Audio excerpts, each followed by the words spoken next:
الرحمن الرحیم الحمد للہ والصلاة والسلام علی سیدنا محمد وعلی آلہ واصحابہ اجمعین. اما بعد، نبی علیہ الصلوۃ والسلام نے فرمایا تمام دنوں سے بہتر جمعے کا دن ہے. اسی دن حضرت آدم علیہ الصلوۃ والسلام پیدا کیے گئے اور اسی دن وہ جنت میں داخل کیے گئے اور اسی دن جنت سے باہر لائے گئے، جیسا عالم میں انسان کے وجود کا سبب ہوا، جو بہت بڑی نعمت ہے، اور قیامت کا وقوع بھی جمعے ہی کے دن ہوگا. امام احمد رضی اللہ تعالیٰ عنہ سے منقول ہے، انہوں نے فرمایا شب جمعے کا مرتبہ لیلۃ القدر سے بھی زیادہ ہے بعض وجوہ سے. اس لیے اسی شب میں سرور عالم صلی اللہ علیہ وسلم اپنی والدہ ماجدہ کے شکم طاہر میں جلوہ افروز ہوئے، اور حضرت کا تشریف لانا اسی قدر خیر و برکت دنیا آخرت میں سبب ہوا جس کا شمار و حساب نہیں ہو سکتا. پھر نبی علیہ الصلوۃ والسلام نے فرمایا جمعے میں ایک گھڑی ایسی ہے، اگر کوئی مسلمان اس وقت اللہ سے دعا کرے تو ضرور قبول ہو. جمعے میں ایک گھڑی ایسی ہے، اگر کوئی مسلمان اس وقت اللہ سے دعا کرے تو ضرور قبول ہو. اگر کہہ دیا جائے با اختیار آدمی کے پاس اس وقت اگر آدمی حاضر ہو جائے تو اس کا کام ضرور ہو جائے گا، کتنا دل مطمئن ہوتا ہے. اور اس وقت کی حاضری کی کتنی فکر ہوتی ہے کہ میں با اختیار آدمی اور جو میرا مسئلہ ہے نا وہ حل ہو جائے گا. اور یہ احکم الحاکمین، بادشاہوں کا بادشاہ، قادر مطلق وہ کہہ رہا، اور اس کی خبر سیدنا محمد رسول اللہ جس امت کے سب سے سچے انسان ہیں وہ دے رہے کہ ایک گھڑی ایسی ہے کہ اگر کوئی مسلمان اس وقت اللہ سے دعا کرے تو ضرور قبول ہو. صحیحین میں مختلف رائے ہے کہ یہ گھڑی جس کا ذکر حدیث میں گزرا ہے کس وقت ہے.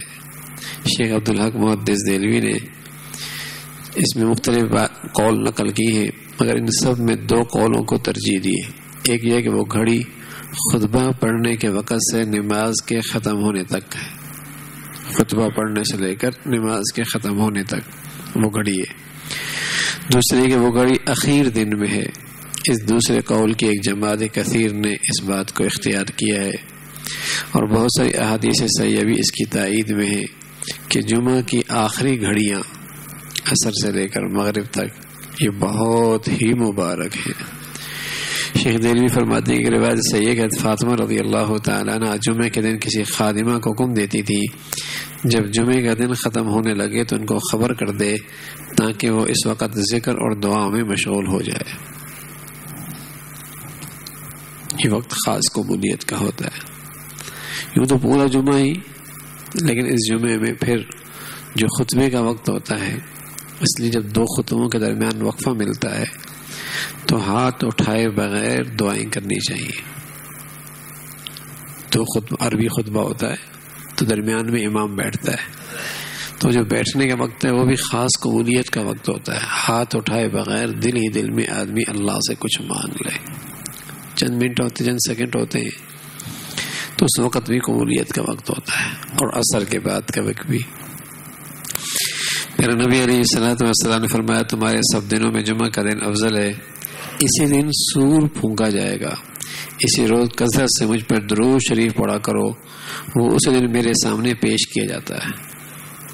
نبی کا امتی کہیں بھی پیارے نبی پر درود پڑھتا ہے تو نبی علیہ الصلوۃ والسلام پر پیش کیا جاتا ہے.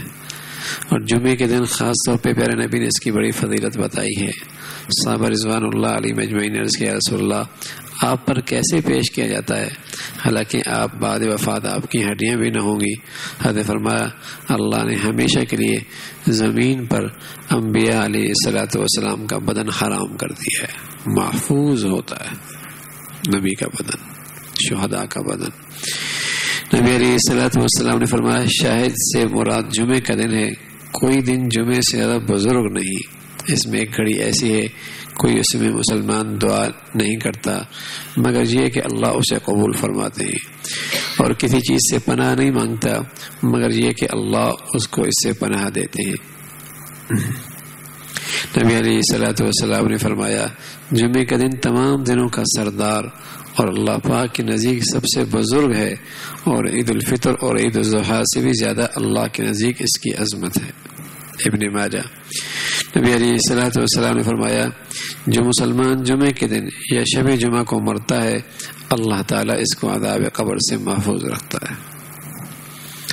ابن عباس رضی اللہ تعالیٰ نے فرمایا ایک مرتبہ آیت پڑھی الیوم اکملت لکم دینکم کی تلاوت فرمائی، اسی کے پاس ایک یہودی بیٹھا تھا، اس نے کہا اگر ہم پر ایسی آیت اترتی تو ہم اس دن کو عید بنا لیتے۔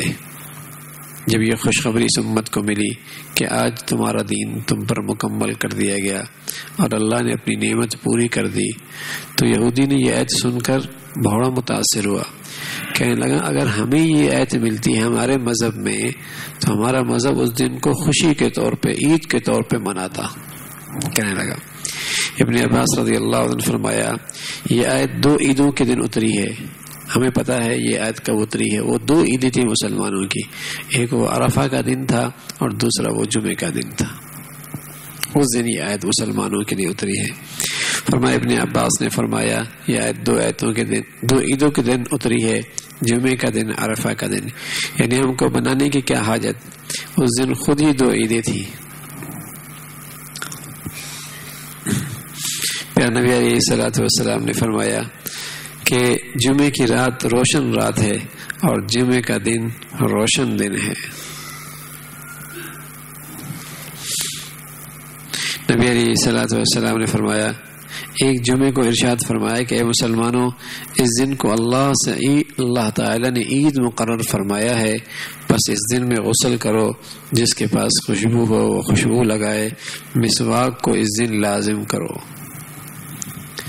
پہلے کسی چیز کی عظمت نکلتی ہے پھر وہ چیز زندگی سے نکل جاتی ہے، پہلے کسی عمل کی عظمت نکلتی ہے پھر آہستہ آہستہ وہ عمل زندگی سے نکل جاتا ہے، یا اگر عظمت نکل جائے وہ عمل زندگی میں رہے بھی تو عادت بن کے رہتا ہے، عبادت بن کے نہیں رہتا۔ سب نماز پڑھنا ہم بھی پڑھ لیں، ہاں سب سے پہلے عظمت نکلتی ہے، ادب نکلتا ہے، احترام نکلتا ہے، پھر اس عمل میں عادت آ جاتی ہے اور آہستہ آہستہ وہ نکل ہی جاتا ہے۔ تو آج عبادتیں مسلمان کرتے ہیں ماحول کی وجہ سے بس اوقات، لیکن عظمت نہیں رہی، ادب نہیں رہا، احترام نہیں رہا، اس لیے اس کی برکات سے محروم رہتے ہیں۔ جمعہ عظیم الشان دن جیسے نبی نے فرمایا، اس کی عظمت، اس کا احترام، اس کا ادب۔ آج جمعے کا دن ہے بھائی، آج میں نے تھوڑی سی اس کی تیاری کرنی ہے، آج میں نے کثرت سے درود بھی پڑھنا ہے، سورہ کہف بھی پڑھنی ہے، آج اللہ زیادہ بھی کرنا ہے، آج دن احتیاط سے کرنا ہے کہ آج کم از کم کوئی گناہ نہ ہو، اتنا مبارک دن اور میری زندگی میں گناہوں میں لکھا جائے۔ اوہو، یوں تو پورا ہفتہ گناہ کرنا بہت بری بات ہے، لیکن جمعے کے دن گناہ کرنا بدترین بات ہے، بہت ہی بری بات۔ کیوں؟ عظمت والا دن ہے یہ، دن تو اللہ کی طرف سے اہل ایمان کے لیے نوازنے کے لیے ہے، اور اس کی زندگی میں انہی دنوں میں گناہ لکھے جائیں، کتنی محرومی کی بات ہے۔ عظمت نکل، جیسے مسجد کی عظمت ہے، مسلمان مسجد میں گناہ نہیں کرتا، حرم کی عظمت ہے، حرم میں گناہ نہیں کرتا۔ جمعے کی عظمت تھی، مسلمان جمعے میں بہت احتیاط کیا کرتا تھا۔ جمعہ آ گیا تو عظمت ہوگی تو آدمی پھر اس کی برکات لیتا ہے۔ تو فرمایا جمعے کے دن اس کا اہتمام ہو۔ ہاں جمعے کے بعد اس کی اجازت ہے، کاروبار کی بھی اجازت ہے، تجارت کی بھی اجازت، بلکہ اللہ نے اس کی اجازت دی قرآن میں خود، وابتغوا من فضل اللہ، جمعے سے فارغ ہو جاؤ، اللہ کا فضل تلاش کرو۔ لیکن جمعے کا اہتمام اپنی جگہ ہو، اس کا احترام، ادب، اس کی تیاری، اس کا اہتمام ہو۔ ہر مسلمان کو چاہیے کہ جمعہ کا اہتمام کرے اور پہلے سے استغفار شروع کر دے، اپنے پہنے کپڑے صاف رکھے، خوشبو گھر میں نہ ہو، ممکن ہو تو اسی دن لا کے رکھے، پھر جمعے کے دن ان کاموں میں ان کو مشغول نہ ہونا پڑے۔ بزرگان سلف نے فرمایا سب سے زیادہ جمعے کا فائدہ اس کو ملے گا جو اس کا منتظر رہتا کہ جمعہ آئے۔ جیسے عید کے لیے کپڑے خریدتے تھے نا، تو فرمایا کہ اگر جس کی تیاری جمعرات سے، ہاں خوشبو نہیں تو اہتمام کر لے، خوشبو ہے، صاف کپڑے کر لے اپنے، ہاں بھائی جمعہ آ رہا ہے، جیسے عید آ رہی ہے، جمعہ آ رہا ہے، جمعہ اہتمام ہوتا تھا. فرمایا جمعے کے دن ان کاموں میں مشغول نہ. بزرگان سلف نے فرمایا سب سے زیادہ جمعے کا فائدہ اس کو ملے گا جو اس کا منتظر رہتا ہو. یہ عظمت ہوتی ہے نا، جب عظمت ہوتی ہے تو آدمی منتظر بھی رہتا ہے اور اس کا اہتمام جمعرات سے کرتا ہو. اور سب سے زیادہ بدنصیب وہ ہے جس کو یہ معلوم نہ ہو کہ جمعہ کب ہے، حتیٰ کہ صبح کو لوگوں سے پوچھے کہ آج کون سا دن ہے. بعض بزرگ شب جمعہ کو زیادہ اہتمام کی غرض سے جامع مسجد ہی میں جا کر رہتے تھے تاکہ جمعے کا اہتمام ہو جائے. پھر جمعے کے دن غسل کرے، سر کے بالوں کو بدن کو خوب صاف کرے. مسواک کرنا بھی اس دن بہت فضیلت رکھتا ہے. جمعے کے دن بعد غسل عمدہ سے عمدہ کپڑا جو اس کے پاس ہو پہنے، ممکن ہو تو خوشبو لگائے، ناخن وغیرہ کترائے. جامع مسجد میں سویرے جائے. جو شخص جتنے سویرے جائے گا اسی قدر اس کو ثواب زیادہ ملے گا. نبی علیہ الصلوۃ والسلام نے فرمایا جمعے کے دن فرشتے دروازے پر اس مسجد کے جہاں جمعہ پڑھا جاتا ہے کھڑے ہو جاتے ہیں. سنیے اس بات کو. نبی علیہ الصلوۃ والسلام نے فرمایا جمعے کے دن فرشتے دروازے پر اس مسجد کے جہاں جمعہ پڑھا جاتا ہے کھڑے ہو جاتے ہیں. آج کھڑے ہو جائیں گے دروازوں پر. فرشتے، نبی نے جو فرمایا سچ فرمایا نا، نبی نے جو فرمایا وہ سچ فرمایا. فرشتے کھڑے ہو جاتے ہیں. سب سے پہلے جو آتا ہے پھر اس کو، پھر اس کے بعد دوسرے کو، اسی طرح درجہ بدرجہ سب کا نام لکھتے ہیں. سب سے پہلے جو آیا اس کو ثواب ملتا ہے جیسے اللہ کی راہ میں اونٹ قربانی کرنے والے کو، اور اس کے بعد پھر جیسا گائے کے قربانی کرنے میں، پھر جیسے اللہ کے واسطے مرغ ذبح کرنے میں، پھر جیسے اللہ کی راہ میں کسی کو انڈا صدقہ دیا جائے. پھر جب خطبہ ہونے لگتا ہے تو وہ فرشتے دفتر بند کر لیتے ہیں اور خطبہ سننے میں فرشتے بھی مشغول ہو جاتے ہیں اور آنے والے کا نام جمعے والوں میں نہیں لکھا جاتا. آنے والے کا نام جمعے والوں میں نہیں لکھا جاتا. ہاں فرض ادا ہو جاتا لیکن جمعہ والوں میں اس کا نام رجسٹر میں نہیں لکھا جاتا. ہو جاتا ہے اس کا فرض ادا ہو جاتا ہے، ٹھیک ہے نا، لیکن جمعہ اسے نہیں ملا، جمعے کی برکات اسے نہیں ملی، رجسٹر بند ہو گیا. اگلے زمانے میں صبح کے وقت اور بعد فجر کے راستے گلیاں بھری ہوئی نظر آتی تھی. تمام لوگ اتنے سویرے جامع مسجد میں جاتے، سخت ازدحام ہوتا تھا. جیسے عید کے دن فجر سویرے سویرے لوگ مسجدوں میں آیا کرتے، عیدگاہ میں آیا کرتے تھے، اگلے دور میں مسلمان جمعے کے دن ایسی مسجدوں میں آیا کرتے تھے. جمعہ، اللہ اکبر، کیسے مبارک لوگ تھے. اگلے زمانے میں صبح کے وقت بعد فجر کے راستے گلیاں بھری ہوئی نظر آتی تھی. تمام لوگ اتنے سویرے جامع مسجد میں جاتے تھے، سخت ازدحام ہوتا تھا جیسے عید کے دنوں میں. پھر جب یہ طریقہ جاتا رہا لوگوں نے کہا یہ پہلی بدعت ہے جو اسلام میں پیدا ہوئی کہ لوگوں نے جمعہ میں تاخیر سے آنا شروع کیا. فرمایا یہ اسلام میں پہلی بدعت ہے کہ لوگوں نے جمعے میں تاخیر سے آنا شروع کر دیا، تاخیر سے آنا شروع کر دیا. یہ اسلام میں پہلی بدعت شروع ہوئی. یہ لکھ کر امام غزالی رحمۃ اللہ علیہ فرماتے ہیں کیوں شرم نہیں آتی مسلمانوں کو کہ یہود و نصارہ سے وہ لوگ اپنی عبادت کے دن یعنی یہود سنیچر کو اور نصارہ اتوار کو اپنی عبادت خانوں میں اور گرجا گھروں میں کیسے سویرے جاتے ہیں، اور طالبان دنیا چاہنے والے کتنے سویرے بازاروں میں خرید و فروخت کے لیے پہنچ جاتے ہیں. بس طالبان دین کیوں نہیں پیش قدمی کرتے.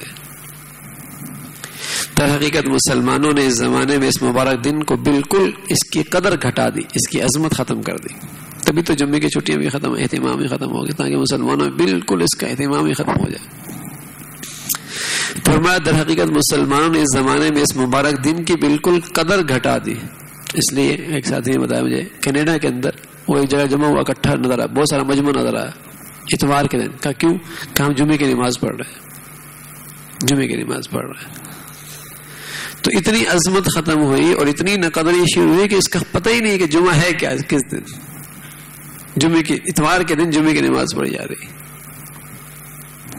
فرمایا در حقیقت مسلمان نے اس زمانے میں اس مبارک دن کی بالکل قدر گھٹا دی. ان کو یہ بھی خبر نہیں ہوتی کہ آج کون سا دن ہے اور اس کا کیا مرتبہ ہے. افسوس وہ دن جو کسی زمانے میں مسلمانوں کے نزدیک عید سے بھی زیادہ تھا، جس دن نبی علیہ الصلوۃ والسلام کو فخر تھا اور جس دن اگلی امتوں کو نصیب نہ ہوا تھا. آج مسلمانوں کے ہاتھ سے اس کی ایسی ذلت اور ناقدری ہو رہی ہے کہ خدا تعالیٰ کی دی ہوئی نعمت کو اس طرح ضائع کرنا سخت ناشکری ہے جس کا وبال ہم آنکھوں سے دیکھ رہے ہیں. آگے لکھا انا للہ و انا الیہ راجعون.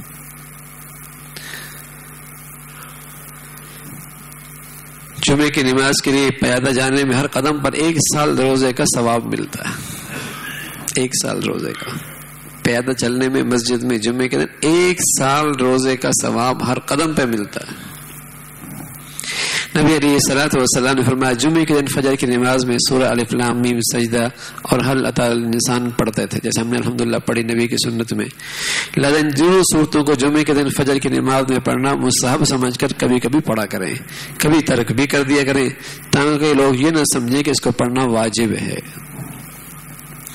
اللہ وہی عمل کی توفیق نصیب فرما دے. الحمدللہ رب العالمین والصلاة والسلام علی سیدنا محمد وعلی آلہ واصحابہ اجمعین. اللہم لک الحمد کلہ ولک الشکر کلہ اللہم لک الحمد کلہ ولک الشکر کلہ اللہم اعنا علی ذکرک وشکرک وحسن عبادتک. نستغفر اللہ نستغفر اللہ نستغفر اللہ. سبحان ربک رب العزة عما یصفون وسلام علی المرسلین والحمد للہ.